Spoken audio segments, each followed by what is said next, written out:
Assalamualaikum warahmatullahi wabarakatuh. Waalaikumsalam warahmatullahi wabarakatuh. Terima kasih Bu Erni selaku Kepala SMK Negeri Rengel atas waktunya. Saya Kholikul Faroni, CGP Angkatan 9 Kabupaten Tuban akan melaksanakan wawancara terkait materi modul 3.1 pengambilan keputusan dengan nilai-nilai kebajikan sebagai pemimpin. Yang pertama yang ingin saya tanyakan yaitu selama jenengan memimpin lembaga ini, bagaimana Ibu melakukan identifikasi kasus yang merupakan dilema etika atau rujukan moral? Ya.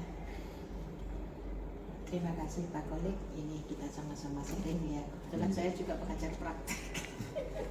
Jadi saya mengerti betul bagaimana ini yang terjadi, bahwa kita memang berlatih dari CGP itu dilatih untuk bagaimana menggali kasus yang merupakan dilema etika dan rujukan moral. Jadi dilema etika itu dimana kita dihadapkan pada sesuatu yang harus memilih dengan sama-sama benarnya. Ketika kita memilih ini, ibaratnya kita dihadapkan pada satu pilihan yang sama-sama beratnya, begitu ya, sama-sama beratnya, tapi kita tetap harus memilih. Dari sama-sama beratnya, sama-sama baiknya, tentunya di situ ada yang lebih baik lagi untuk kita pilih. Nah, ini mengidentifikasi itu, kita harus benar-benar tidak hanya melihat dari bentuk ininya saja, tapi bagaimana namanya mengidentifikasi itu kita pilah-pilah betul, kita memilah dan memilih supaya identifikasi kita tidak keliru. Jadi kita menemukan sesuatu yang tepat, itu tentunya seorang pemimpin tidak sendirian, pasti dibantu dengan, kalau kepala sekolah mungkin di situ ada waka-waka, kemudian ada kakomli dan sebagainya. Nah, tergantung dari masalah ini nanti akan berasal dari mana, maka ini kita telusuri dulu akarnya, kemudian dari waka-waka itu kita ambil kesimpulan bersama, sehingga nanti kita memutuskan satu untuk memilih dari dua-dua masalah yang sama-sama benarnya itu tadi, kita tetap harus memilih satu yang diutamakan, sehingga ini yang tetap merupakan sebuah hasil dari musyawarah bersama, sehingga ini merupakan keputusan bersama. Tentunya selama ini sebagai sebuah lembaga pendidikan, tentunya banyak persoalan-persoalan siswa yang Ibu hadapi, sehingga perlu adanya keputusan. Bagaimana Ibu menjalankan pengambilan keputusan di sekolah Ibu, terutama untuk kasus-kasus yang memiliki dua kepentingan yang sama-sama benar atau sama-sama mengandung nilai kebajikan? Ya, kembali lagi, selama ini kita juga melihat struktur garis, istilahnya garis ininya ya, garis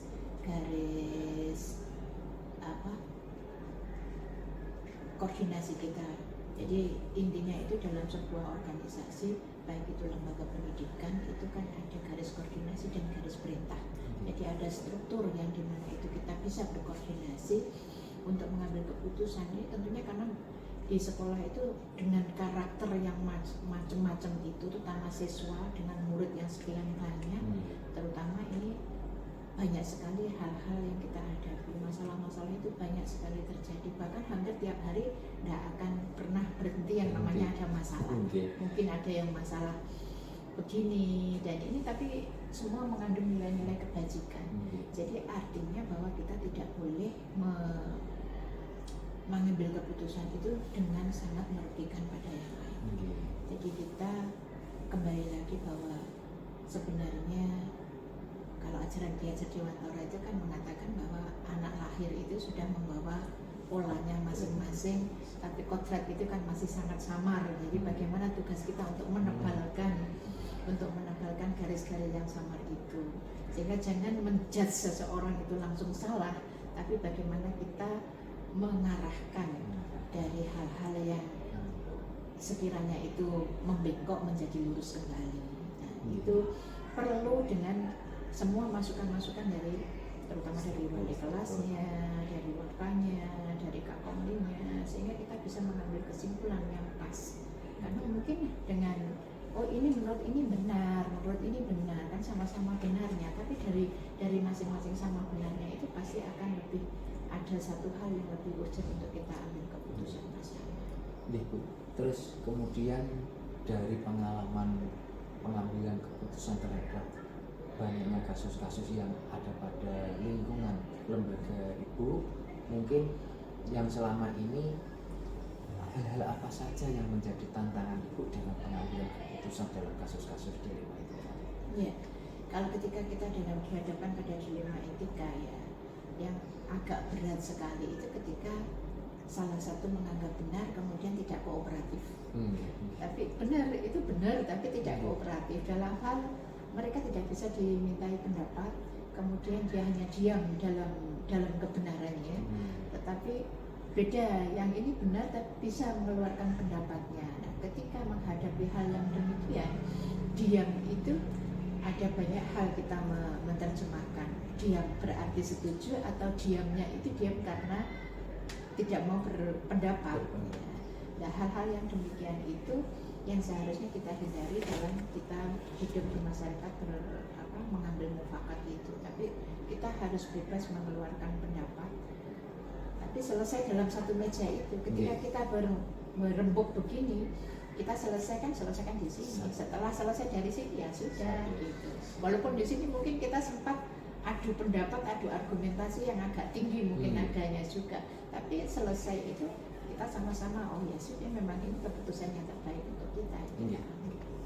Terus kemudian Ibu, adakah seseorang atau mungkin faktor atau mungkin struktur yang Ibu bentuk yang selama ini untuk membantu atau mempermudah Ibu dalam pengambilan keputusan dalam kasus-kasus dilema etika? Ya, tentunya selalu ada ya karena itu. Tapi dalam membentukkan ini bukan berarti sebuah rancangan yang harus dari saya, bukan itu.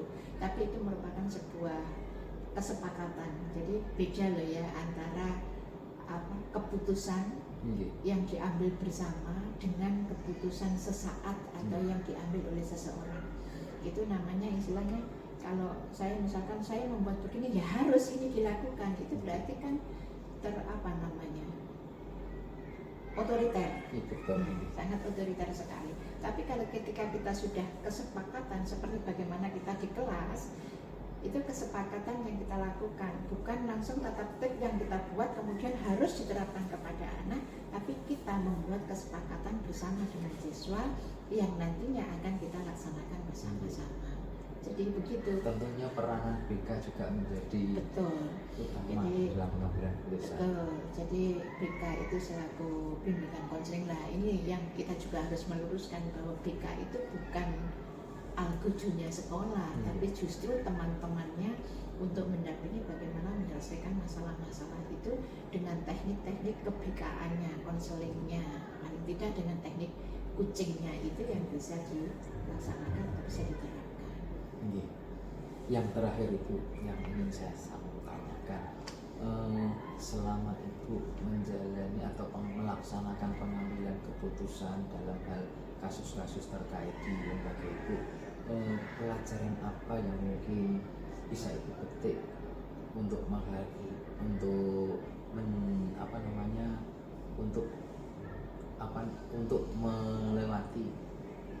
untuk mengambil keputusan-keputusan yang lebih baik di kasus-kasus yang akan datang? Terutama gini Pak, prinsip saya sendiri dalam hal ini seketika saya seperti ini wawancara dengan jenengan ini juga ada hikmah yang kita ambil bahwa kita semuanya dalam hidup itu adalah belajar. Kita tidak pernah berhenti belajar. Kalau saya mengatakan adalah long life education. Setiap masalah yang kita hadapi, setiap detik kita menghadapi sesuatu itu adalah pembelajaran yang perlu kita ambil hikmahnya. Jadi kalau saya menilai di dalam kekurangan itu selalu ada kelebihan ternyata. Dan siapa yang telaten tentunya akan panen. Nah, di situ sehingga kasus-kasus itu jangan nanti kita ketika kita istilahnya trial and error. Ketika kita salah kemudian kita putus asa, ya otomatis kita tidak menemukan sesuatu. Tapi ketika kita ada kesalahan itu, kita bagaimana belajar dari kesalahan sehingga kita bisa memperbaiki diri. Oke. Begitu. Oke, terima kasih Bu atas waktunya. Juga mohon doanya semoga proses pembelajaran yang saya jalani ini bisa berjalan lancar dan bermanfaat untuk Terima kasih. bermanfaat untuk lembaga. Terima kasih Pak Kolik, mudah-mudahan sukses dan semua bisa menjadi hal yang bermanfaat untuk bersama. Terima kasih. Assalamualaikum warahmatullahi wabarakatuh. Waalaikumsalam.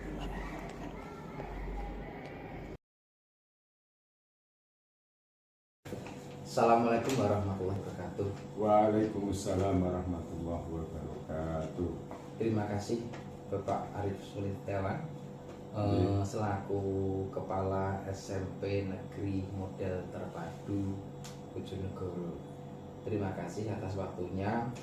Saya Kholikul Faroni, CGP Angkatan 9 dari SMK Negeri Rengel Kabupaten Tuban, bermaksud untuk melaksanakan wawancara sebagai tugas daripada demonstrasi kontekstual modul 3.1 tentang pengambilan keputusan dengan nilai-nilai kebajikan sebagai pemimpin. Terima kasih atas waktunya. Yang pertama-tama yang ingin saya sampaikan kepada Bapak adalah bagaimana pengalaman Bapak selama ini. Bapak dapat mengidentifikasi kasus-kasus yang merupakan dilema etika maupun rujukan moral. Terima kasih Pak Kholikul atas kehadirannya di SNPN Model Terpadu dan juga dalam rangka tugas CGP Angkatan 9 ya. Yang pertama, untuk mengidentifikasi kasus yang termasuk dilema etika ataupun rujukan moral, ini tentunya kita menggunakan analisis, atau secara sederhananya kalau dilema etika itu sama-sama benarnya ya. Tapi kalau rujukan moral itu yang satu benar, yang satu salah ya, istilahnya begitu ya.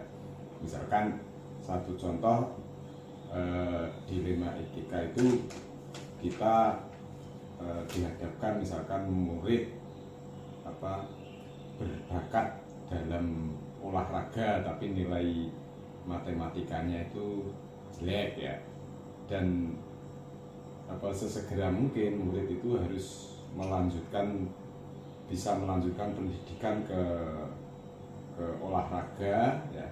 Tapi di sisi lain kita harus meminta guru-guru supaya nilainya di matematika itu istilahnya dinaikkan dengan cara memberikan tugas atau apa ya. Nah, itu kan di satu sisi itu kan ada sebuah pelanggaran etika ya. Tapi di sisi lain itu juga baik ya.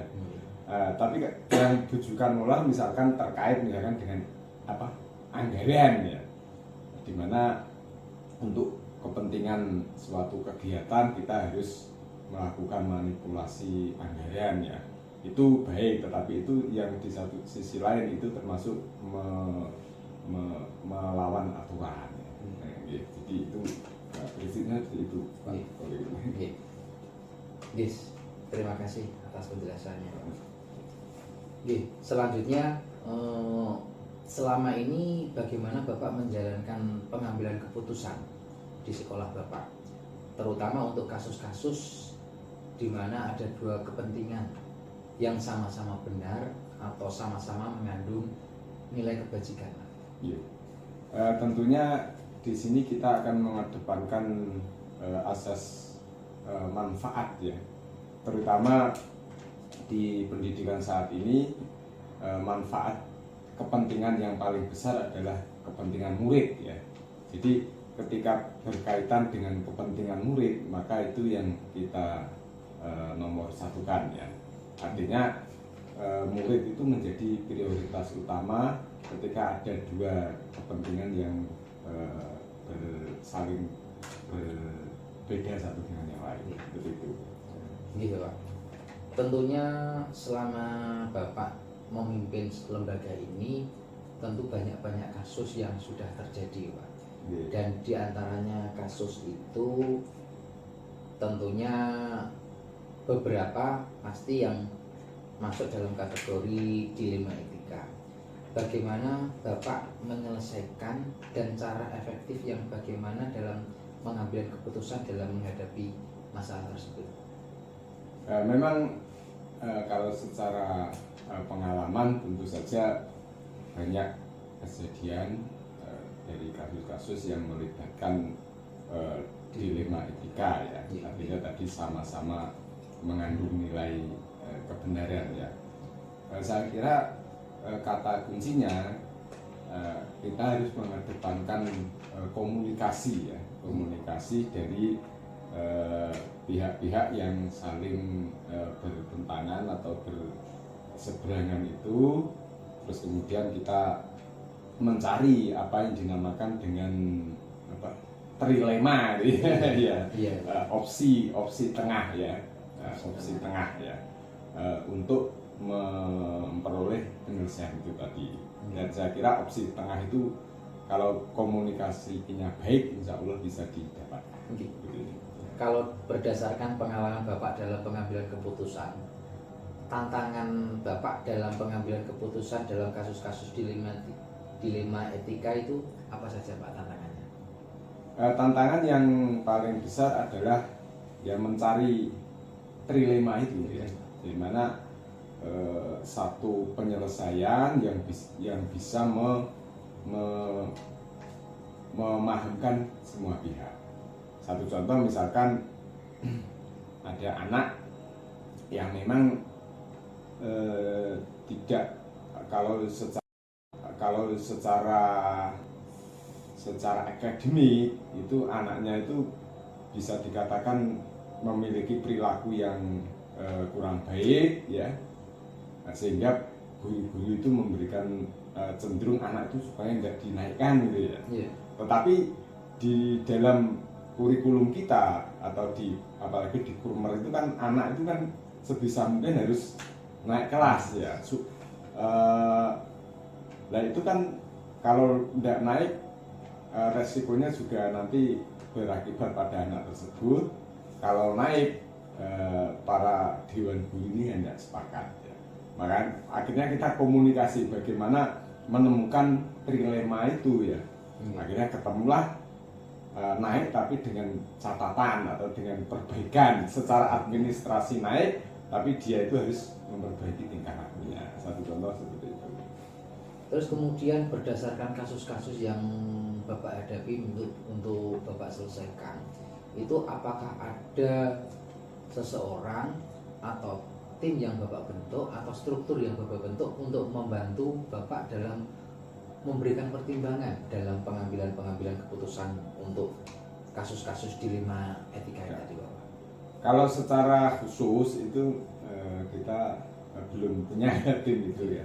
Tetapi biasanya kami meminta pertimbangan guru BK ya, karena guru BK itu peranan BK ya, BK termasuk juga dari wali kelas dan juga wakil di bidang kesiswaan. Biasanya minta pertimbangannya seperti itu. Jadi strukturnya berdasarkan struktur sekolah yang seperti mengedepankan peranan BK, wali kelas dan wakil kepala sekolah kesiswaan itu. Gitu. Terima kasih. Dari semua yang telah Bapak sampaikan, pelajaran apa yang mungkin bisa Bapak petik dari pengalaman Bapak dalam pengambilan keputusan dalam penyelesaian kasus-kasus dilema etika itu Pak? Oh ya, jadi yang terpenting sebenarnya adalah pertama kita harus bisa mengidentifikasi ya kasus itu termasuk dilema etika atau bujukan moral. Dan ketika termasuk dilema etika, maka kita harus mencari trilemanya ya. Terus kalau itu termasuk bujukan moral ya, kita jelas ya harus memilih jalan yang benar ya, tapi kita tidak memilih jalan yang benar. Dan yang terpenting komunikasi itu harus tetap dilakukan kepada pihak-pihak yang terkait yang di mana kasus itu terjadi ya. Jadi memahamkan mereka itu merupakan satu hal yang sangat penting saya kira. Terima kasih Bapak atas waktunya. Semoga dalam wawancara ini memberikan wawasan yang lebih kepada saya dan bermanfaat untuk kami selaku CGP dalam menyelesaikan pendidikan program penggerak ini. Sama-sama Bapak Guru. Semoga sukses dan lancar selalu. Terima kasih Bapak. Assalamualaikum warahmatullahi wabarakatuh. Waalaikumsalam warahmatullahi wabarakatuh.